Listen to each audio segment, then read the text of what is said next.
오늘 우리에게 주신 하나님의 말씀은 갈라디아서 4장 3절부터 7절까지 말씀입니다.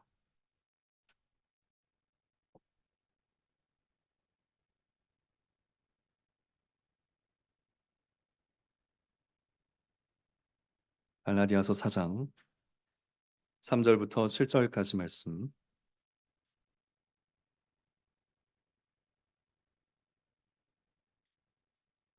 이것은 하나님의 말씀입니다. 이와 같이 우리도 어렸을 때에 이 세상 초등 학문 아래 있어서 종노릇하였더니 때가 참에 하나님이 그 아들을 보내사 여자에게서 나게 하시고 율법 아래에 나게 하신 것은 율법 아래 있는 자들을 속량하시고 우리로 아들의 명분을 얻게 하려 하심이라. 너희가 아들인 고로 하나님이 그 아들의 영을 우리 마음 가운데 보내사 아바 아버지라 부르게 하셨느니라. 그러므로 내가 이후로는 종이 아니요 아들이니 아들이면 하나님으로 말미암아 유업을 이을 자니라. 아멘. 읽은 말씀으로 태어나신 아들을 믿고 다시 태어난 아들들아 하는 제목으로 거룩한 믿음의 사도신경 강해를 이어가겠습니다. 오늘은 성육신에 관련된 말씀입니다. 우리는 공예배 때마다 그리스도의 성육신을 믿는다고 고백합니다. 우리 자녀 여러분, 성육신이 뭡니까? 성육신. 성육신. 네. 몸이 거룩합니까? 네. 이 될 성자의 네, 육신. 그러니까 몸이 되다, 육신이 되었다 이런 뜻입니다. 좀 누가 육신이 되었다 이런 뜻일까요? 네, 하나님의 아들이 육신이 되었다 이런 뜻입니다. 하나님이 사람이 되셨습니다. 연약하지만 죄가 없는 사람으로 하나님의 아들이 태어나셨습니다. 이것을 성육신이다라고 합니다.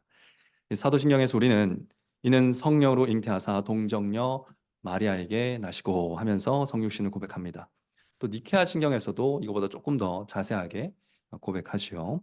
그분은 우리 인생들과 우리의 구원을 위하여 하늘로서 내려오셨고 성령으로 동정녀 마리아에게서 육신을 취하여 사람이 되셨습니다라고 고백을 하고 있습니다. 그러니까 우리는 매주 그리스도의 성육신을 믿음으로 고백하고 있습니다.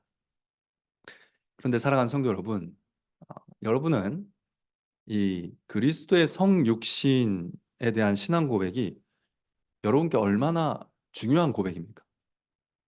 예수님이 성육신 했다라는 이 고백이 여러분에게 얼마나 중요한 고백이냐 하는 것이죠. 여러분 이 고백을 의지하고 막 살아가고 있습니까? 이 고백을 의지해서 열매 맺는 삶을 살아가고 있습니까? 이 고백에 의지해서 회개가 맺히고 있습니까? 이 고백에 의지해서 순종하는 일들이 있습니까? 예수님이 성육신 하셨다. 이 신앙 고백에서 어떤 위로를 얻고 계십니까? 아니면 일주일에 한 번, 주일에 신앙 고백하고 한 주 내내 잊어버리고 사는 내용입니까? 우리가 매주 생각 없이 이제 입으로만 신앙 고백을 하다 보면 이 고백이 얼마나 중요한 고백인지 잊어버릴 수 있습니다. 오늘 본문은 이 성육신 하신 하나님의 아들을 믿는 믿음, 태어나신 아들을 믿는 믿음이 얼마나 중요한지를 알려줍니다. 오늘 본문의 내용에 따르면 우리가 이 세상 근심과 걱정과 불안에 사로잡혀서 종처럼 살고 있는 이유가 성육신 하신 하나님의 아들을 믿지 않기 때문입니다. 자신의 몸과 눈과 기분을 즐겁게 해주는 그런 것들에 종처럼 매여서 살고 있다? 성육신 하신 아들을 믿지 않기 때문입니다. 경쟁심과 질투심에 종처럼 사로잡혀서 이 세상에서 사랑 없이 산다? 사랑하지 않고 산다. 성육신 하신 아들을 믿지 않기 때문입니다. 술이나 일이나 영상이나 게임이나 쇼핑에 중독되어서 그것은 매여서 종처럼 살고 있다. 성육신 하신 아들을 믿지 않기 때문입니다. 반대로 오늘 말씀의 내용에 따르면 성육신 하신 아들을 믿는 자는 자신이 하나님의 아들이라는 것도 굳게 믿고 삽니다. 종이 아니라 아들이라는 것을 굳게 신뢰하고 살아갑니다. 그리고 그 믿음으로 하나님의 아들답게 삽니다. 하나님의 아들다운 모습으로 살아갑니다. 그래서 하나님의 아들만이 누릴 수 있는 깊은 하나님과의 교제와 사랑과 기쁨 속에서 평안을 만끽하며 살아갑니다. 이 땅의 헛된 것들의 종이 되어서 수고하고 무거운 짐을 지며 살아갈 것인가? 아니면 영원한 하나님의 아들의 기쁨을 누리면서 살 것인가? 이것이 성육신하신 그리스도를 믿는 믿음에 달려 있습니다. 그러니까 이 고백이 얼마나 중요한 고백입니까? 얼마나 중요한 고백입니까? 그러므로 오늘 본문을 통해서 우리는 성육신하신 그리스도를 바라보아야 합니다. 그리스도를 함께 바라보겠습니다. 오늘 본문은 하나님의 아들들이 다시 헛된 것의 종처럼 살지 않도록 믿고 붙들어야 될 세 가지 내용을 우리에게 알려주고 있는데, 그 내용이 바로 성육신에 관한 내용입니다. 이 설교 제목에 따라서 태어나신 아들, 즉 그리스도를 믿고 다시 태어난 아들들, 즉 거듭난 자들이 믿어야 될 이 세 가지 내용은 무엇인가? 첫째, 하나님은 우리에게 아들을 보내셨음을 우리는 믿어야 합니다. 둘째, 하나님이 우리 마음에 아들의 영을 보내셨음 또한 믿어야 합니다. 셋째, 우리는 그래서 종이 아니라 하나님의 아들임을 굳게 믿어야 합니다. 이 세 가지 대지를 가지고 오늘 말씀을 전하도록 하겠습니다. 자, 태어나신 아들을 믿고 다시 태어난 아들들이 믿어야 될 첫 번째 내용, 하나님은 우리에게 아들을 보내셨다 하는 것을 우리가 굳게 붙들고 믿어야 합니다. 우리는 하나님이 우리에게 성육신 아들을 보내셨음을 굳게 믿어야 됩니다. 이것을 이제 3절에서 5절까지 말씀하고 있습니다. 오늘 읽은 말씀은 비록 짧지만 이 예수님의 성육신과 관련된 거의 모든 내용을 우리에게 가르쳐주고 있습니다.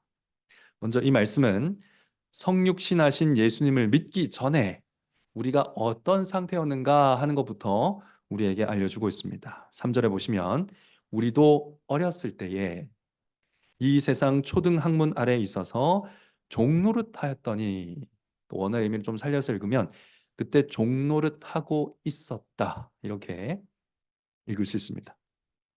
여기서 이 어렸을 때가 바로 이제 예수님을 믿기 전에, 성육신하신 예수 그리스도를 믿음으로 받아들이기 전에 어렸을 때, 그때를 말하는데, 그때 우리는 세상 초등 학문 아래에서 섬기던 종이었다 하죠. 초등 학문이라고 해서 초등학교에서 공부하는 내용은 아닙니다. 네, 초등 학문이라는 거 좀 어렵게 느껴지기도 하는데요. 생소한데, 세상 초등 학문이란 이제 인간이 구원에 이르려고 만들어낸 세속적인 원리들을 얘기하는 겁니다. 네, 인간이 어떤 구원, 영생, 어떤 초월, 이런 것들을 이루기 위해서 만들어낸 원리들 있죠. 이런 것들을 통틀어서 세상 초등 학문이라고 기술을 하고 있습니다. 이 구원의 원리를 만드는 데 있어서 유대인이나 이방인이나 다를 게 없었습니다. 먼저 유대인을 살펴보면 유대인들은 율법을 가지고, 하나님이 주신 너무나 아름다운 선물인 율법을 가지고 어떻게 했습니까? 스스로 자기가 구원을 이룰 수 있는 길을 만들어냈습니다. 원리들을 만들어냈습니다. 율법의 알맹이라고 할 수 있는, 핵심이라고 할 수 있는 하나님 사랑과 이웃 사랑은 내다 버리고, 그 대신에 눈에 보이는 규칙만 잘 지켜서 율법의 껍데기, 보이는 껍데기로만 구원을 받을 수 있다고 가르쳤죠. 그래서 율법을 지키는지 안 지키는지 눈으로 확인할 수 있는 수많은 규칙들을 계속 만들어냅니다. 안식일에 말린 무화과 열매 하나 이상을 드는 것은 일이다 아니다, 이런 걸로 이제 논쟁을 하고요. 안식일에 몇 걸음 걷는 것은 일이고 몇 걸음 더 걸으면 일이 아니다, 뭐 이런 규칙들을 계속 만들어냅니다. 그러니까 안식일을 하나님의 기쁨 가운데 지키는가 안 지키는가, 하나님을 사랑하면서 그날을 보내는가 보내는가는 전혀 중요하지 않고, 그것도 중요하다고 겉으로 가르쳤을지라도 그들이 정말 중요하게 보았던 것은 일을 하는가 안 하는가, 몇 걸음 걷는가 안 걷는가, 이런 것들만 따지는 규칙들을, 원리들을 만들어냈다는 것이죠. 굉장히 초등, 아주 기초적인 그런 세속 원리들을 구원의 원리로 만들어내고 있었다는 것입니다. 마찬가지로 이방인들도 이 우상을 숭배하는 초보적인 종교의식들, 절을 몇 번 하면 어떻게 되고 거기서 몇 번을 더하면 대학이 바뀌고 뭐 이런 내용들이 있죠. 그런 내용들을 막 만들어내면서 구원을 이루는 원리들을 생성했다는 것입니다. 그 유대인이나 이방인이나 지금 이 바울이 우리라고 표현을 하고 있거든요. 이 우리에 포함되는 바울을 비롯한 이방인이었든 유대인이었든 이 우리 안에 들어가는 모든 사람들이 다 그리스도를 만나기 전까지 이런 초등 학문, 이런 세속적인 구원의 원리들을 만들어내는 일에 있어서 죄의 종노릇 하고 있었다. 이렇게 말하고 있는 것입니다. 요즘에도 이처럼 사람이 스스로 구원하려는 노력들이 계속되고 있습니다. 오늘날에도. 이 시간이 갈수록 더 다양해지는 그런 흐름입니다. 이 성공과 성취, 위대한 것을 이루어 가지고 멋진 일을 이루어 가지고 또 자아를 막 실현해 가지고 구원을 한번 이루어보려고 하는 사람들도 있고요. 원하는 대로 할 수 있는 자유를 확보해 가지고 경제적인 자유에 이르든지 공간적인 자유에 이르든지 어쨌든 이 자유를 확보해 가지고 이 구원에 자기가 구원이라고 생각하는 것을 좀 만끽해 보려 하는 사람도 있는 것 같습니다. 또 이 남보다 우월해지거나 옆에 있는 친구를 이기거나 성적을 더 잘 받아서 내가 조금 더 뛰어난 사람이 되는 것, 혹은 더 많이 옆 사람보다 소유하는 것, 물질을 더 많이 가지는 것, 더 많은 소비를 하는 것, 근데 이런 것들로 이 자기 삶의 구원을 삼으려는 사람들도 있는 것 같고요. 또 기술과 혁신을 신앙하는 사람들도 많은 것 같습니다. 장수와 영생까지 기계에다가 뭐 자기 뇌를 이식해가지고 영원히 살아보겠다는 그런 연구를 하는 사람들도 있고, 네, 수도 없는 이 구원의 길들을 원리들을 만들어내고 있는 세상입니다. 그러나 이 모든 노력이 다 뭐라고 부를 수 있다고요? 세상, 초등, 학문 그 안에 다 들어갑니다. 세상, 초등, 학문 아래 종노릇하는 일일 뿐이다라는 것입니다. 성육신하신 예수님을 만나기 전에 우리는 하나님 밖에서 구원의 길을 만들어내던 죄인이었다라는 것을 이 3절 첫 번째 문장이 알려주고 있습니다. 우리가 그러고 있을 때에, 우리가 아직 죄인 되었을 때에 하나님 어떻게 하셨습니까? 때가 참해, 때가 참해. 하나님께서 정해진 시간이 이르자 그 아들을 보내셨습니다. 4절 말씀이죠. 때가 참해 하나님이 그 아들을 보내사. 하나님이 그 아들을 보내셨다 하는 이 말의 뜻은 무엇입니까? 하나님이 아들을 보내셨다. 자녀들 기억나십니까? 하나님의 아들은 누구죠? 하나님. 네, 잘했습니다. 네, 하나님의 아들은 하나님입니다. 그래서 보냄받은 분이 하나님의 아들이다. 이 땅에 보냄받으신 그분이 누구라고요? 하나님의 아들, 하나님이시다. 영원하신 하나님이다라는 뜻입니다. 그러니까 예수님은 신성을 지니신 참 하나님이시다라는 뜻이죠. 그런데 동시에 이 아들을 어떻게 나게 하셨는가? 사절은 어떻게 나게 하셨다고 합니까? 여자에게서 나게 하시고 또 율법 아래 나게 하셨다. 이렇게 두 가지 차원의 설명을 하고 있습니다. 자, 여자에게서 나게 하셨다. 이 여자는 누굽니까? 동정녀 마리아입니다.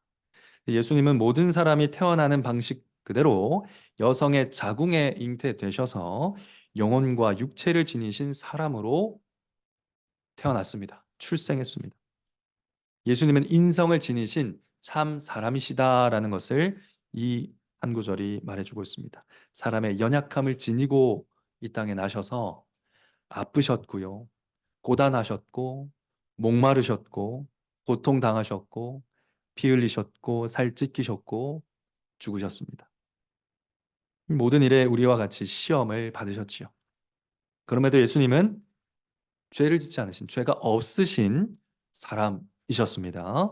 이 죄가 없으신 사람이 되기 위하여 예수님은 성령으로 잉태되셨습니다. 이 여자의 몸에서 나시긴 했지만 성령으로 잉태되셨다.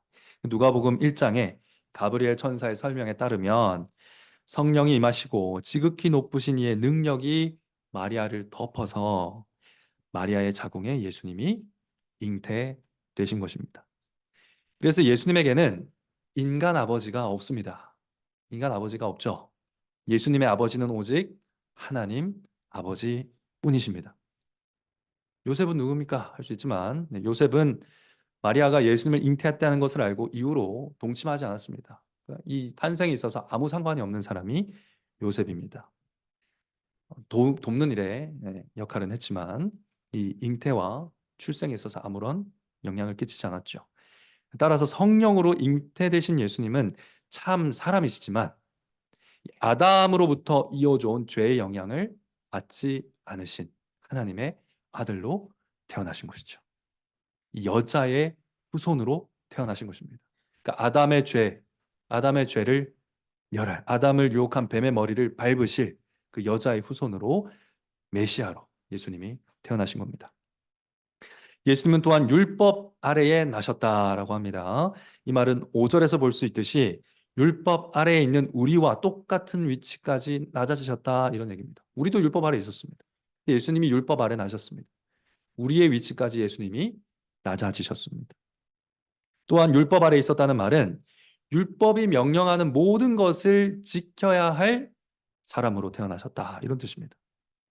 동시에 율법을 지키지 못한 죄에 대해서는 벌을 받아야 할 그런 똑같은 사람의 위치에서 태어나셨다는 것이죠.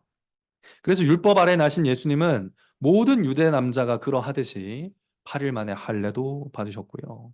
기도하셨고 회당에 참석하셨고 율법의 요구를 충실하게 이행하셨습니다.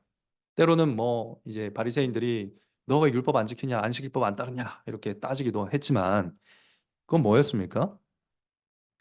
네, 예수님은 율법의 껍데기를 지키지 않으신 것이죠. 유대인들이 만들어낸 율법 껍데기는 지키지 않으셨지만 이 안식일의 핵심, 안식일 법의 알맹이, 율법의 핵심인 하나님 사랑과 이웃 사랑은 그 안식일법을 어기는 가운데에도 지켜내셨습니다. 그래서 예수님은 하나님이 의도하신 그대로 모든 율법을 다 이루시고 순종하신, 그래서 완전한 의를 획득하신 그런 분이셨습니다. 그렇게 율법 아래에 있는 그 어떤 사람도 이루어내지 못한 완전한 의로운 삶을 살아내셨던 것이죠. 그렇다면 이 하나님의 아들을 이와 같은 방식으로 보내신 목적이 무엇이라고 합니까? 다른 방식으로 보낼 수 있었거든요.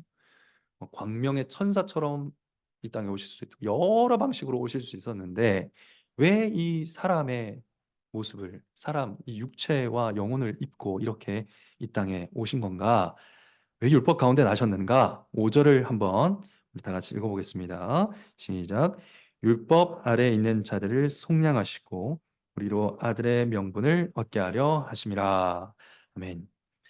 네, 이 1차적인 목적은 무엇이냐? 율법 아래에 있는 우리를 속량하시는 것, 이게 1차 목표입니다. 1차 목표를 이루어서 궁극적으로 이루시고자 하는 목적은 뭡니까? 우리가 아들의 명분을 얻게 하려고. 즉, 이것을 원어 그대로 읽으면 양자됨을 얻게 하려고, 양자 삼으려고, 하나님의 아들 삼으시려고 그렇게 하셨다라는 것입니다. 속량은 기본적으로 이 종을 값을 주고 사서 자유롭게 한다 이런 뜻이 있습니다. 죄를 빚이라고 한번 생각해 보면 우리는 하나님께 갚을 수 없는 빚을 진 그런 종이죠. 네, 도무지 갚을 수 없는 빚을 진 종입니다. 그 빚을 갚지 못하니까 그만큼 벌이 크겠죠. 네, 큰 벌을 받을 수밖에 없는 그런 처지에 놓여 있는 사람들이 바로 우리 죄인들입니다. 그런데 빚을 하나도 지지 않으신, 빚 하나도 없으신 예수님이 우리가 받아야 될 그 빚을 져서 우리가 받아야 될 그 형벌, 그 영원한 벌을 대신 받으신 것입니다. 이 영원한 벌을 사람이 받을 수가 없거든요. 그래서 영원한 벌을 받으시기 위해서 참 하나님으로 이 땅에 나신 것이죠. 또 예수님은 죄 없는 자신의 죽음으로 죄 많은 우리를 속량하셨고 자유롭게 하시려고 율법 아래 나신 것입니다. 사람의 죄를 감당하시려고 율법 아래 나신 것이죠. 또 죄 없으신 예수님의 생명값으로 죄 많은 우리들이 하나님의 용서를 얻게 된 것입니다. 빚이 사라진 것이 다가 아닙니다. 이제 빚이 사라졌잖아요. 근데 예수님이 완전히 순종하셔서 이루신 그 의로움, 100점짜리 의로움이라고 할 수 있는데 그 100점짜리 의로움을 우리에게 그냥 주셨습니다. 택함 받은 백성들, 예수 그리스도를 믿는 자들에게 주십니다. 그래서 우리가 하나님 앞에 그냥 벌을 겨우 면하게 된 정도가 아니라 온전히 의롭다함을 얻을 수 있는 그런 하나님의 사랑을 받기에 충분한 그런 자녀로 설 수 있게 만들어 주신 것입니다. 아들의 지위를 얻게 하신 것입니다. 우리가 실제로 그런 아들은 아니지만 예수님 덕분에, 예수님이 우리에게 주신 의로움 덕분에 그렇게 여김받을 수 있도록 해주신 것이죠. 그러니까 이게 너무 많이 변화가 일어났죠. 빚진 종의 위치에서 그 영원히 갚지 못할 빚을 진 괘씸한 종에서 하나님과 하나님의 사랑을 받는 아들로 우리 신분이 완전히 바뀌게 된 것입니다. 하나님과 우리의 관계에 엄청난 변화가 일어나기 위해서 예수님이 어떻게 하셨습니까? 성육신 하신 것입니다. 사랑하는 성도 여러분, 이 놀라운 관계의 변화가 하나님의 아들의 성육신으로 우리에게 일어났음을 믿으시기 바랍니다. 성부께서 영원 전에 작정하신 대로 정하신 때에 이 일을 이루셨음을 믿으시기 바랍니다. 성육신 하신 아들께서 우리의 속량과 양자됨을 위해서 모든 일을 이루셨음을 믿으시기 바랍니다. 우리가 해야 했던, 그러나 우리가 절대로 할 수 없는, 우리가 반드시 해야 했던 그 일을 예수님께서 하셨습니다. 또 성령님께서 우리 마음에 오셔서 이 그리스도가 이루신, 또 성부께서 작정하신 이 모든 선물들을 우리에게 전해주셨음을 믿으십시오. 그때 우리는 구원을 스스로 이루려고 헛된 일에 종노릇하고 있었다는 것을 기억하게 될 것입니다. 우리는 아무것도 한 게 없을 때 삼위 하나님께서 이 모든 구원을 이루었다는 것을 보게 되는 것입니다. 이 놀라운 선물을 받는 일에 그리스도와 삼위 하나님이 하신 일을 믿는 것 외에 우리가 한 것이 아무것도 없습니다. 그냥 바라보고 믿는 것 외에 한 것이 아무것도 없습니다. 그래서 이것을 뭐라고 부릅니까? 은혜라고 부르는 것입니다. 삼위 하나님의 완전한 은혜시요, 종에서 자유자로, 죄인에서 의인으로, 이 빚진 죄악된 죄인에서 아들의 지위를 얻게 되었는데, 도무지 우리의 삶에 일어날 수 없는 놀라운 신분의 변화가 일어났는데 믿은 것 외에 한 게 아무것도 없다. 그리고 그 믿음조차 하나님의 선물이라는 것입니다. 내가 했어야 할 일은 성육신 하신 그리스도께서 하시고 다 받으시고 다 치르시고, 지난 주일날 설교로 들었습니다. 모든 것을 다 이루셨습니다. 사랑하는 성도 여러분, 이것을 여러분이 마음 깊이 이 성육신 하신 예수 그리스도의 은혜, 그리고 이 성육신을 위해서 삼위 하나님이 우리에게 베푸신 은혜를 깊이 바라보고 믿으면 어떤 일이 일어나는 줄 아십니까? 이 세상 근심과 걱정과 불안이 사라지는 것을 보게 될 것입니다. 근심과 걱정과 불안할 이유가 없다는 것을 알게 될 것입니다. 여러분, 여러분에게 가장 중요한 구원을 위해서 여러분이 컨트롤할 수 있었던 게 뭐가 있습니까? 여러분이 통제한 게 있습니까? 여러분이 정한 게 있습니까? 여러분 뜻대로 한 것이 있습니까? 아무것도 없습니다. 여러분에게 가장 중요한 일이 여러분 통제 밖에서 다 일어났습니다. 그러니 그렇게 구원을 받아서 하나님의 자녀된 우리의 아버지가 우리를 어떻게 대하시겠습니까? 불안하게 두시겠습니까? 우리 통제 밖에서 일어나는 여러 가지 일들 속에서 우리를 불안하게, 근심하게 내버려 두시겠습니까? 내가 컨트롤할 수 없다고 해서 불안하게 만드시겠습니까? 내 손을 완전히 벗어나서 일어난 나의 구원을 성육신 하신 그리스도, 나 대신 모든 것을 이루신 그리스도 안에서 바라보시고 기뻐하시고 즐거워하십시오. 그렇게 근심과 불안이 사라져가는 것을 지켜보시고 삼위 하나님이 이루신 구원에 감사와 찬송을 올려드리는 여러분의 평생이 되시기를 간절히 바랍니다. 둘째로 우리는 하나님이 우리 마음에 아들의 영도 보내셨음을 믿어야 합니다. 아들을 세상에 보내신 하나님은 그 아들의 영도 우리 마음에 보내셨습니다. 그래서 아바 아버지라고 부르게 하셨다. 4장 6절 한번 읽어보겠습니다. 너희가 아들인 고로 하나님이 그 아들의 영을 우리 마음 가운데 보내사 아바 아버지라 부르게 하셨느니라. 아멘. 여기 기록된 것처럼 하나님의 주권적인 입양이 일어날 때 동시에 우리 마음속에는 어떤 일이 일어났습니까? 성령님이 오십니다. 거듭나게 하시는 일이 일어납니다. 다시 태어나게 하십니다. 성령님이 새로운 마음을 갖게 하십니다. 하나님의 말씀을 기뻐하게 하시고 사랑하게 하시고 하나님을 친밀하게 느끼게 하십니다. 하나님의 뜻에 순종하고 싶은 기쁜 마음을 주십니다. 예수 그리스도의 형상이 마음 중심에 자리 잡아서 그 예수님을 닮아가고 싶다. 그 예수님을 정말 닮아가고 싶다는 갈망이 샘솟게 합니다. 무엇보다 하나님을 대하는 마음에서 두려움이 사라지고 기쁨이 넘쳐납니다. 하나님을 생각할 때 무관심하지도 않고 두렵지도 않은 감사가 기쁨이 흘러넘치는 그런 마음이 됩니다. 변한 것이죠. 우리가 양자가 될 때 단지 관계 이름만 껍데기만 딱 변하는 게 아닙니다. 알맹이가 변합니다. 실제적인 변화도 일어난다는 것이죠. 그리스도를 믿고 그 아들의 영이 우리 마음에 임하여 거듭날 때 이러한 놀라운 일들이 변화가 일어납니다. 그럼 근데 그 영이 우리 안에 마음에 임했다라는 것을 우리가 어떻게 할까요? 오늘 말씀 6절을 보니까 우리가 하나님을 아바 아버지라고 부르는 것에서 압니다. 우리가 하나님을 아바 아버지라고 부르는 것에서 우리 안에 성령이 임했다는 것을, 우리 마음에 성령이 계시다는 것을 확신할 수 있다는 것이죠. 아바라는 말은 아버지를 아주 친밀하게 부를 때 쓰는 호칭입니다. 우리나라에도 비슷한 호칭이 있죠. 뭐가 있습니까? 네, 아빠가 있습니다. 아빠라는 말과 어감이 비슷한데, 자, 그런데 우리나라에서는 이제 제 나이가 됐는데 아버지를 아빠라고 부르면 여러분이 웃겠죠. 아이, 목사님이 아직 좀, 이러면서 웃으실 겁니다. 그러니까 우리나라에서는 좀 다 큰 어른이 아버지를 아빠라고 부를 수 있습니다. 부를 수 있는데, 그러나 아빠라고 하기에는 조금 무리가 있는, 우리나라 문화에서는 그렇습니다. 근데 이 아바라는 말은 유대 사회에서 어른들도 사용하는, 친밀한 관계에서 사용하는 그런 말이었습니다. 우리나라에서는 아버지 아들 하면 상하 관계가 떠오르잖아요.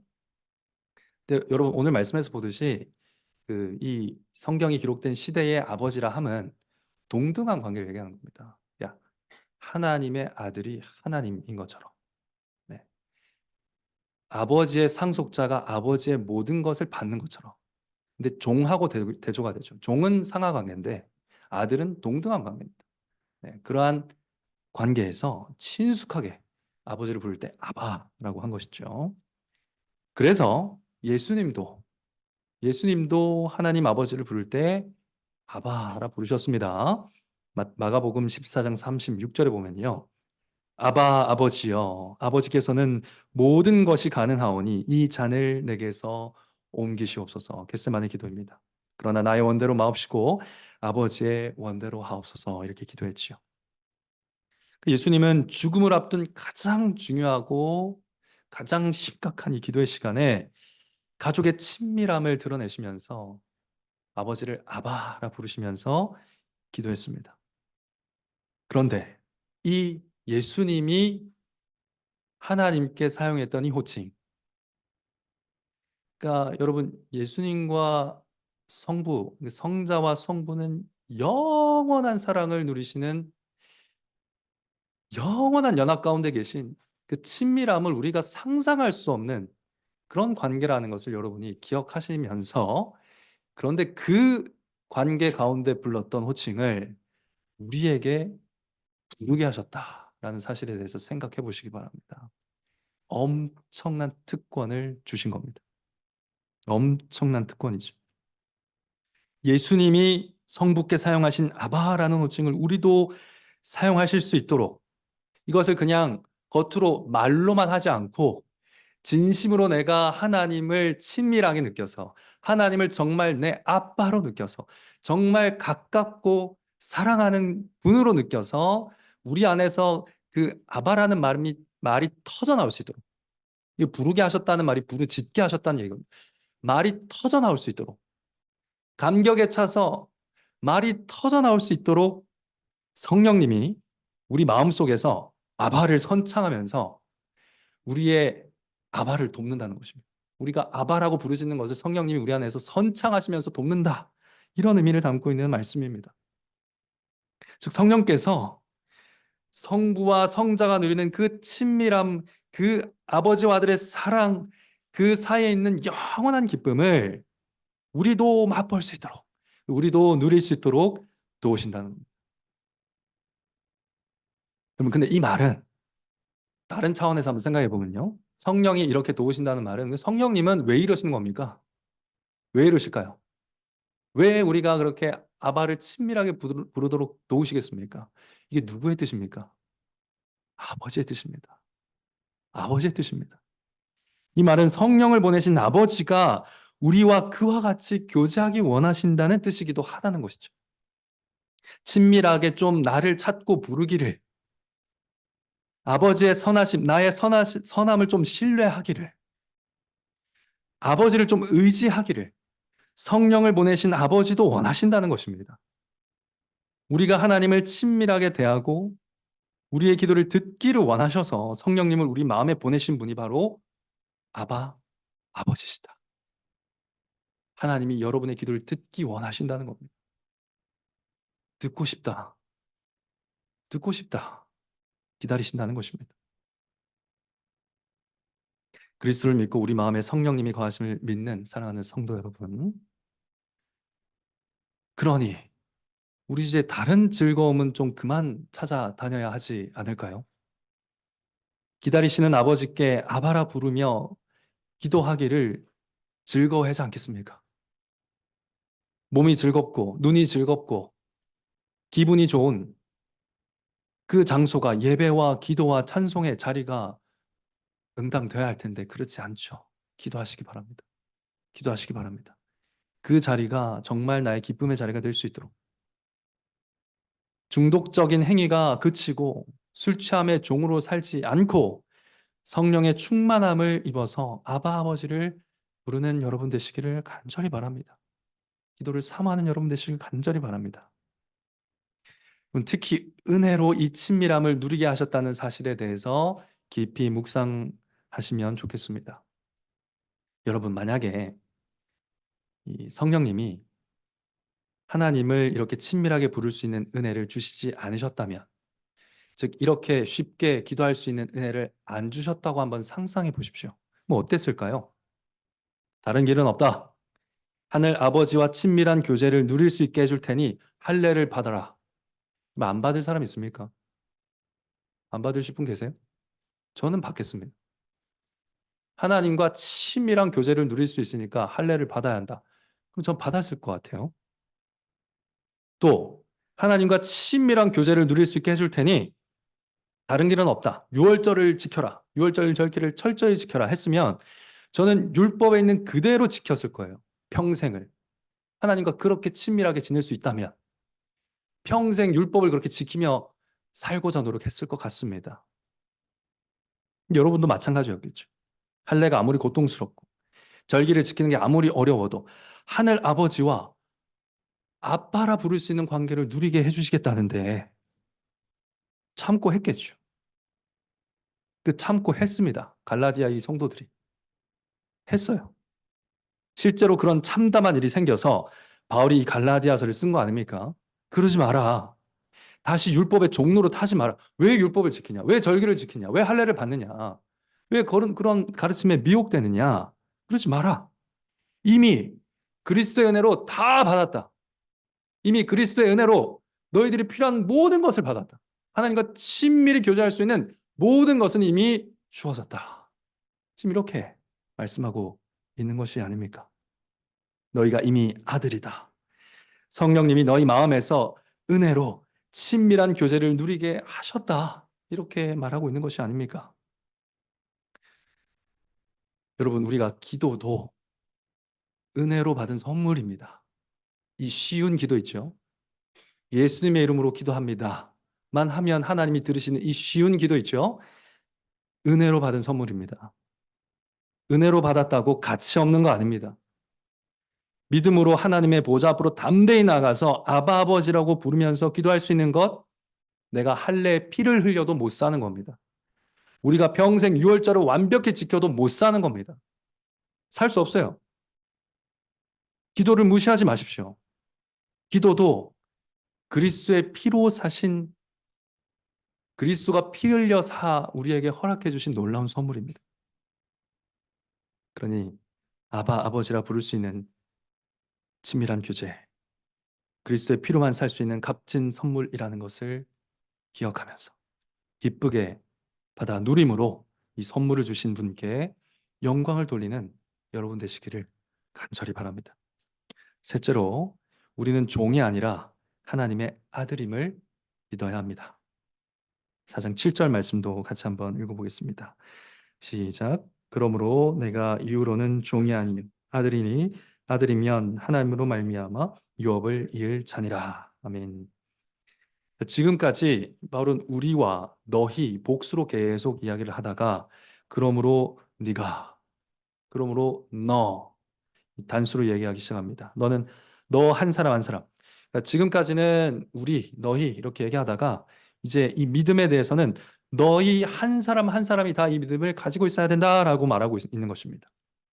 이 문장이 그러므로 하면서 시작하고 있죠. 이 그러므로라는 말은 앞에서 언급했던 이 모든 내용을 믿음으로 이런 뜻입니다. 믿으니 그러므로 이런 뜻이죠. 앞에 믿어야 될 내용을 쭉 얘기했으니까 그리스도의 성육신과 그로 인해서 하나님의 아들됨과 그 아들됨을 더 친밀하게 만드시는 성령의 오심에 대해서 쭉 설명을 했기 때문에 이 성육신이 이루는 놀라운 구원에 대해서, 은혜에 대해서 이야기했기 때문에 그것을 믿음으로, 그러므로 이렇게 말하고 있습니다. 근데 이게 앞에서 무엇을 이야기했는가 정리를 좀 해보면, 택한 백성의 구원을 예정하시고 때가 참에 아들을 보내시고 또 그의 영을 보내신 성부 하나님에 대해서 이야기했습니다. 또 아버지의 보내심을 받아서 여자와 율법 아래 나게 하심으로 나심으로 우리를 속량하신 성자 하나님에 대해서 이야기했죠. 또 우리 안에 거하시면서 아버지와 새로운 관계를 맺게 하시는 성령 하나님에 대해서 선포했습니다. 자, 이 성부, 성자, 성령을 믿기 때문에 그러므로 너희 각 사람이 종이 아니라 아들이다. 이렇게 결론 짓고 있습니다. 하나님의 아들이다. 비록 성자 하나님처럼 본질적인 하나님의 그 신적인 아들은 아니지만 믿는 자는 은혜로 하나님의 아들됨을 누리는 사람들이요 상속자다. 이렇게 말을 하고 있는 것입니다. 그럼 이 말씀에 따르면요, 성부와 성자와 성령을 믿는, 그리스도의 성육신으로 말미암아 성자와 성부와 성자와 성령을 믿는 저 여러분도 동일한 은혜를 누리고 있다. 믿을 수 있는 겁니다. 더 이상 종이 아닙니다. 그래서 우리도 자유한 아들입니다. 여러분도 더 이상 초등 원리의 지배를 받지 않습니다. 받을 필요가 없습니다. 받는 순간들이 있을 수는 있지만 받지 않아도 되는 걸 하고 계신 거죠.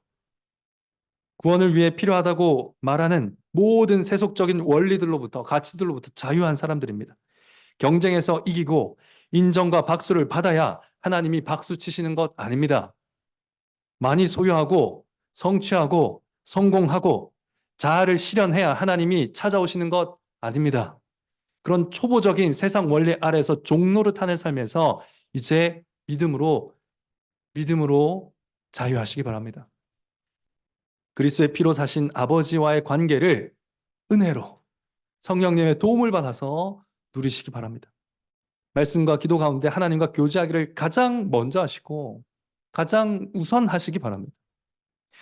그러면 아버지와 관계를 우선적으로 누릴 수 있는 이 사람만이, 그러니까 앞에서 설명했던 왜곡된 세속적인 가치들도 제대로 사용할 수 있습니다. 하나님과의 관계를 우선적으로 챙기는 사람이 사람 병들고 다치게 하면서 성공만 쫓아가지 않게 됩니다. 사람 다치는데. 사람 다칠 수 있는데 계속 공장 돌리는 이런 일 안 하게 됩니다. 모두를 따돌리고 나 혼자 1등에서 박수 받기보다는 다 함께 결승선에 통과하는 길을 찾아내는 그런 멋진 사람이 됩니다. 질서를 잡아가는 겁니다. 그것이 목적이 되지 않고 수단으로서의 질서를 잡아가는 것이죠. 자아 실현이 아닌 하나님의 나라를 실현하는 즐거움으로 살아가게 된다는 것입니다. 자아 실현이 나의 목표요, 나의 목적이 아닌 수단으로 사용할 수 있게 되는 것이죠. 그러니 먼저 아버지와 대화하시고 모든 일의 순서를 질서 있게 잡아가시기 바랍니다. 그렇게 하나님의 아름다움, 하나님의 아들다움을 잃어버리지 않는 여러분 되시기를 바랍니다. 그리고 기억하십시오. 우리는 이제 아들이요 상속자입니다. 그리스도 안에서 하나님의 집에 있는 모든 것이 여러분의 것입니다. 그래서 이 땅에서 누리는 것도 있고 영원한 하늘나라에서 누릴 것들도 있습니다. 어쨌든 다 우리 겁니다. 제 겁니다. 여러분 겁니다. 그래서 여러분은 부자입니다. 그 누구보다 부유한 사람들입니다. 그리스도의 나라가 곧 여러분의 나라입니다. 그리스도께 속한 모든 백성이 여러분의 가족입니다. 그리스도가 여러분 만유의 주인입니다. 만유는 모든 걸 얘기하는 거거든요. 이 세상 모든 것의 주인이십니다. 그리고 그분께 속한 모든 것이 저와 여러분의 것입니다. 이것을 성육신 하셔서 모든 것을 이루시고 승천하신 주님을 묵상하면서 계속 기억해야 됩니다. 믿어야 됩니다. 붙들어야 됩니다. 그리스도 덕분에 이 세상 어떤 부자들보다 많은 것을 상속받을 자들이 저와 여러분이다. 이것을 믿는 자는 어떻게 살게 될까요? 서로 투기하고 시기하고 비교해서 이기고 싸우고 승리하는 거기에서 만족감을 찾는 그런 삶을 멈추게 됩니다. 하나님의 아들이요 부유한 상속자답게 부유한 부자 2세답게 너그러운 마음으로 그리스도 안에서 서로 종노릇하게 되는 것이죠. 나의 부유함이 다 예수님이 허락하신 것이기 때문에 우리는 높은 정체성을 가지고 있으면서도 굉장히 겸손할 수 있습니다. 낮은 자리로 낮아질 수 있는 것이죠. 갈라디아서 5장 13절에서 15절 이런 권면이 나옵니다. 형제들아 너희가 자유를 위하여 부르심을 입었으나 그러나 그 자유로 육체의 기회를 삼지 말고 오직 사랑으로 서로 종노릇하라. 온 율법은 내 이웃 사랑하기를 내 몸같이 하라 하신 한 말씀에 이루어나니 만일 서로를 물고 먹으면 피차 멸망할까 조심하라. 이 권면을 기억하시기 바랍니다. 교회에서도 가정에서도 서로 사랑하고 섬기십시오. 서로 사랑하시기 바랍니다. 그리스도 안에서 모든 것을 가졌음을 믿으면서 너그러이 베풀며 사랑으로 섬기며 살아가는 하나님의 아들다운 여러분 되시기를 간절히 바랍니다. 결론입니다. 하나님께서 태어나신 아들 예수 그리스도를 믿고 다시 태어난 아들들에게 말씀하십니다. 다시 종된 삶으로 돌아가지 말라 하면서 굳게 붙들어야 될 세 가지를 말씀하셨습니다. 하나님이 우리에게 아들을 보내셨음을 믿으며 사시고요. 하나님이 우리 마음에 하나님의 아들의 영을 보내셨음을 또한 믿으며 사시기를 바랍니다. 그리고 여러분 그래서 종이 아니고 상속자 하나님의 아들임을 믿으시기 바랍니다. 믿음으로 너그럽게 서로 사랑으로 섬기며 사시기 바랍니다. 그리스도의 보혈로 값주고 사신 아버지와 아들의 친밀한 관계를 믿음으로 날마다 누리며 살아가는 그러한 여러분 되시기를 성부와 성자와 성령 이름으로 간절히 축원합니다.